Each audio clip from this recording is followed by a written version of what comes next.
Silakan kalian tulis. Yang A itu ada clock. Kemudian di sampingnya kalian lanjutkan, digunakan ketika jam menunjukkan tepat pada angka 12 atau pada angka 00. Seulang lagi, jadi clock digunakan ketika jam menunjukkan tepat pada angka 12 atau pada angka 00. Di clock ini digunakan ketika jam tepat pada angka 12 ataupun di 00. Example, ada pukul 1 di situ, jadi bahasa Inggrisnya it is 1 o'clock. Di bawahnya it is 2 o'clock.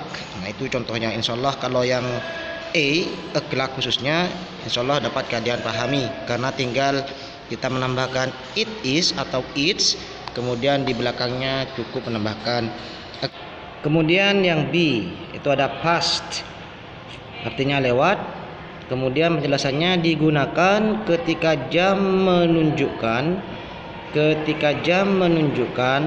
lewat dari menit pertama sampai menit 30. Seulang lagi, digunakan ketika jam menunjukkan lewat dari menit pertama sampai menit 30. Jadi ketika lewat dari menit pertama sampai 30 kita menggunakan past di sini ya. Example, contohnya pukul 1 lewat 5. Jadi cara mengerjakannya dari belakang, anak-anak. Dari belakang ini, dari sini ke sini, dari kanan ke kiri. Contoh, it's 5 past 1. Jadi jangan kalian bilang it's 1 past 5, beda artinya. So gak pakai clock di situ di belakangnya, gak perlu pakai clock karena di situ tidak tepat jamnya, tidak tepat pada angka 12. Jadi clock itu hanya dipakai ketika lewat di tepat pada angka 12 atau 00. Sementara ini sudah lewat 5 menit. Jadi pengerjaannya sebab ulang lagi dari belakang ke depan atau dari kanan ke kiri. Titik itu kita anggap sebagai past. Di sebab ulang lagi, it's 5 past 1. Berikutnya 3:15, it's a quarter past 3. It's a quarter past 3. Sebabi menggunakan ejaan yang kalian anggap gampang. Jadi sebabi tidak mengatakan it's a quarter, bukan. Jadi biar kalian lebih mudah memahaminya, it's a quarter begitu. It's a quarter past 3. Kalau umpama 15 saya menggunakan 15, boleh. Jadi boleh 15, boleh a quarter. A quarter artinya seperempat dan 15 itu 15. Berikutnya pukul 4:30, it's a half past 4. It's a half past 4. Jadi kalau kalian menggunakan 30 boleh juga, it's 30 past 4. Jadi itu penjelasan yang B tentang past. Berikutnya penjelasan tentang to. Jadi bacanya itu adalah to, bukan to ya. Kalau to itu untuk anak yang baru belajar, karena kita sudah di kelas 5 maka pengucapannya kurang lebih harus disamakan bagaimana native speaker mengucapkannya. Ini bacanya itu adalah to atau ce. Dibacanya to or ce begitu.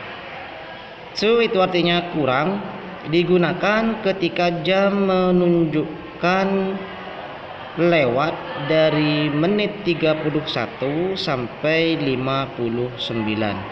Digunakan ketika jam menunjukkan lewat dari menit 31 sampai 59. Nah, di sini kita menggunakan penjumlahan dan pengurangan. Contoh, kita ambil example-nya 1:35. Pukul 1 lewat 35. Jadi 35-nya jangan ditulis 35, tapi di situ adalah 25. 22 begitu ya. Dapat dari mana itu saya 25? 25 itu dapat dari 60 menit. Dalam 1 jam ada 60 menit. Dan ini adalah menitnya. Jadi kita kurangi 60 menit dikurangi 35 jadilah 25. titik itu kita anggap sebagai 2, kemudian jamnya 1, di situ kita tambahkan dengan 1. Jadi 1 tambah 1 2. Kalau kita artikan 2 itu artinya menuju. Arti sebenarnya adalah menuju. Jadi kalau kita artikan it's 25 to 2 itu artinya 25 menit menuju ke pukul 2, begitu. Kalau diartikan satu persatu biar kalian paham. Arti sebenarnya pukul 2 kurang 25 menit. Contoh berikutnya adalah 4:40. Jadi di situ 60 menit dikurangi 40 menjadi 20 atau 20. Titiknya kita anggap sebagai 2 dan pukul 4-nya itu kita tambahkan 1 menjadi 5. 20 to 5. Jadi begitu. Atau 20 to 5. 20 menit menuju ke pukul 5, begitu. Atau pukul 5 kurang 20 menit. Contoh yang terakhir 6:45. 60 dikurangi 45 menjadi 15. Titiknya kita anggap sebagai 2 dan 6-nya di situ kita tambahkan 1. Di situ sebenarnya adalah 7. Kita tambahkan 1 jadi 15 to 7, begitu ya. Jadi untuk yang 2 itu kita gunakan penjumlahan dan pengurangan pada pukul dan menitnya. Itu saja penjelasan dari Sebobi harap kalian dapat memahaminya. Thanks for watching. Jangan lupa kalau tidak paham silahkan kalian simak kembali videonya. The last word, wassalamualaikum warahmatullahi wabarakatuh.